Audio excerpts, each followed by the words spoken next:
Hello everyone, అందరూ బాగున్నారా? మొన్న మా పాప లోనావలా ట్రిప్ వెళ్ళిందండి. తను ఎక్కడెక్కడ తిరిగింది, ఏ ప్లేస్లు అవన్నీ మాతో షేర్ చేసుకోవటం కోసం చిన్న చిన్న వీడియోస్ తీసి మాకు పంపించింది. ఇప్పుడు అవి ఏమేం ప్లేస్లు ఏంటి అనేది తన మాటల్లోనే విందాం. తన ఎక్స్పీరియన్స్ మీతో షేర్ చేసుకుంటుంది, చూడండి. మా ప్లాన్ ప్రకారం మొత్తం 3 డే ఐటినరీ ప్లాన్ చేసుకున్నాం. అందులో డే 1 మొత్తం లోనావలా లోకల్ సైట్ సీయింగ్ ప్లాన్ చేసాం అనమాట. సో అందులో ఫస్ట్ 3 ప్లేసెస్ అనుకున్నాం: లోహాగఢ్ ఫోర్ట్, తామిని ఘాట్, ఇంకా ఒక టెంపుల్. కానీ మాకు యాక్చువల్లీ ట్రైన్ డిలే అవ్వటం వల్ల కరెక్ట్ టైంకి వెళ్ళలేక మేము 3 ప్లేసెస్ కవర్ చేయలేకపోయాం. తామిని ఘాట్ ఇంకా లోహాగఢ్ ఫోర్టే కవర్ చేసాం. నేను ఎక్కువ వీడియోస్ తీయలేకపోయాను ఆ టైంలో, but these are few clips from there. But Tamini Ghat దగ్గర నాకు ఏం వీడియోస్ లేవు, ఎందుకంటే కొంచెం మేము దిగిన ప్లేస్ చాలా క్రిటికల్గా ఉండే. But it was a very amazing place, చాలా బాగుంది. కింద నుంచి ఆ వాటర్ ఫాల్ వ్యూ అవన్నీ చూస్తుంటే it was so good. After that మేము ఆ 2 ప్లేసెస్ కవర్ చేసి మా స్టే దగ్గరికి వెళ్ళాము. సో మా స్టే దగ్గరికి వెళ్ళే జర్నీ మొత్తం కూడా చాలా ప్లెజెంట్గా ఉంది, full of greenery. It was just amazing. So మధ్యలో వెళ్తుంటే కూడా ఇట్లా చిన్న చిన్న వాటర్ ఫాల్స్ అవి కనిపిస్తూ ఉంటాయి. సో ఆ వే మొత్తం కూడా వర్త్ రిమెంబర్.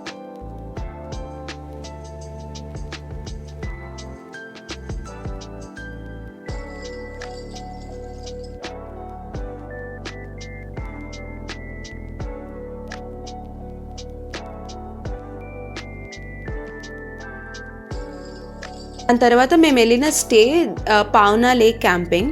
సో అది లేక్ సైడ్ క్యాంపింగ్ అనమాట. సో ఒక సైడ్ పావునా లేక్ ఉంటుంది, అక్కడ మాకు క్యాంపింగ్ చేసామన్నమాట మేము. సో ఆ స్టే కూడా చాలా బ్యూటిఫుల్గా ఉంది. వెళ్ళి క్యాంప్ ఫైర్ వేసుకుని కూర్చున్నాం.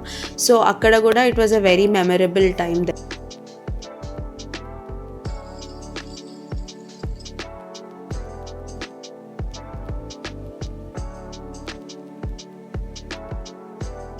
నెక్స్ట్ డే మా ప్లాన్లో అందర్బన్ ఫారెస్ట్ ట్రెక్ ఉంది.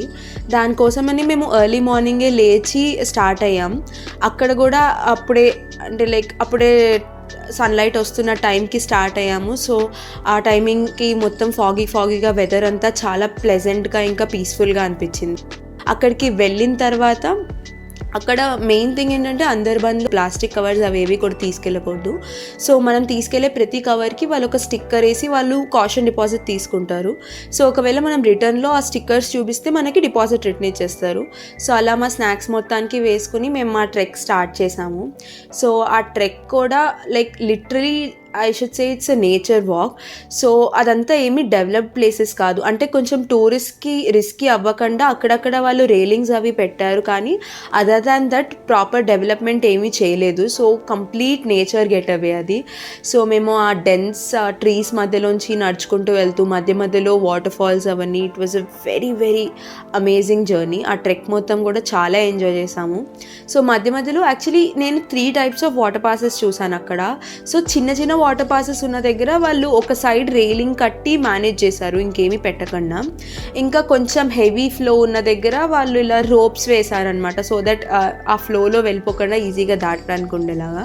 ఇంకొకటి బాగా హెవీ ఫ్లో ఉన్న దగ్గర వాళ్ళు బ్రిడ్జెస్ వేశారు, చిన్న ఐరన్ బ్రిడ్జెస్ లాంటివి. బ్రిడ్జెస్ అనకూడదు, బట్ జస్ట్ ప్యాసింజర్స్ వెళ్ళటం కోసం చిన్న ఐరన్ వేస్ లాగా వేశారు. సో అక్కడికి వెళ్ళిన తర్వాత మొత్తం చాలా వాటర్ ఫాల్స్ దాటుకుంటూ వెళ్ళాం. అండ్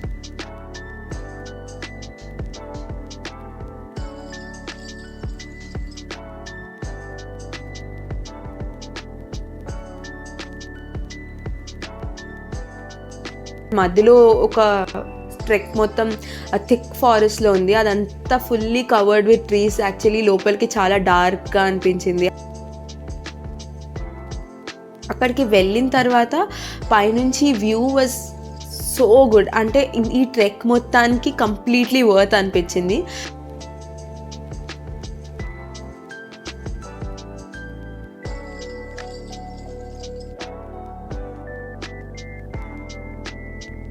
యాక్చువల్లీ ఫస్ట్ మేము వెళ్ళిన వెంటనే ఏం కనిపించలేదు, కంప్లీట్లీ కవర్డ్ విత్ ఫాగ్ ఉంది.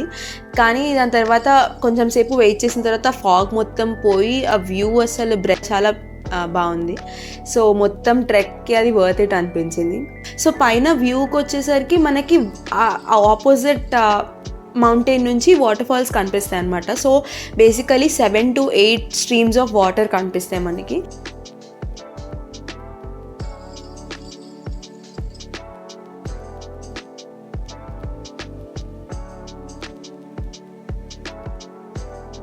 సో ఆ రోజు నైట్ మేము అక్కడ ఒక డామ్ స్టేలో ఉన్నాము. మేము ఉన్నదానికి అకబుల్ డిస్టెన్స్లో ఒక మంచి థిక్ రివర్ ఫ్లో ఉంది. చాలా చాలా పీస్ఫుల్గా అనిపించింది. అంతసేపు ట్రెక్ చేసిన తర్వాత కొంచెం సేపు అక్కడికి వెళ్ళి కూర్చుని మేము రిలాక్స్ అయ్యాం. చాలా పీస్ఫుల్గా అనిపించింది. దాని తర్వాత next day early morning almost 4 o'clock అట్లా మేము స్టార్ట్ అయ్యి దేవ్కుండ్ వాటర్ ఫాల్స్ ట్రెక్కి వెళ్ళాము. సో దేవ్కుండ్ వాటర్ ఫాల్స్ ట్రెక్ ఇంకా కొంచెం అందర్బన్ కంటే క్రిటికల్ అనమాట. సో స్టీప్ చాలా ఎక్కువ ఉంటుంది. అక్కడ నేను ఎక్కువ క్యాప్చర్ చేయలేకపోయాను, ఎందుకంటే ట్రెక్ చేస్తూ క్యాప్చర్ చేయడం రిస్కీ అనిపించింది. But these are few places. So basically వెళ్ళే దారి మొత్తం హెవీ వాటర్ ఫాల్స్ కనిపిస్తూనే ఉంటాయి, కానీ మేము వెళ్ళేది వాటర్ ఫాల్స్ స్టార్ట్ అయిన పాయింట్ దగ్గరికి. So 6-7 kilometers up and 7 kilometers down trek అది. యాక్చువల్లీ మధ్యలో మేము వాటర్ ఫాల్ నుంచి వాటర్ టేస్ట్ కూడా చేసాము. కంప్లీట్ నేచర్లో 3 days పీస్ఫుల్గా గడిపినట్టు అనిపించింది. ఈ బిజీ సిటీ నుంచి వెళ్ళి అంత స్లో నేచర్లో స్పెండ్ చేసి వస్తే నాకు చాలా రిఫ్రెషింగ్గా అనిపించింది. సో ఫైనలీ మొత్తం అంత కష్టపడి ట్రెక్ చేసిన తర్వాత ఆ వాటర్ ఫాల్ని చూస్తే చాలా చాలా ప్రశాంతంగా అనిపించింది.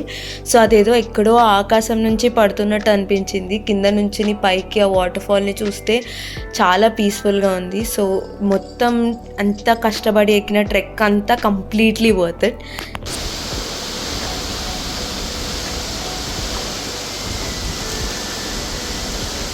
ఇదండి మా పాప ట్రిప్ ఎక్స్పీరియన్సెస్. ఈ వీడియో మీకు నచ్చినట్టయితే లైక్ చేయండి, సబ్స్క్రైబ్ చేయండి, మీ ఫ్రెండ్స్ అండ్ ఫ్యామిలీ మెంబర్స్కి షేర్ చేయండి. Thank you.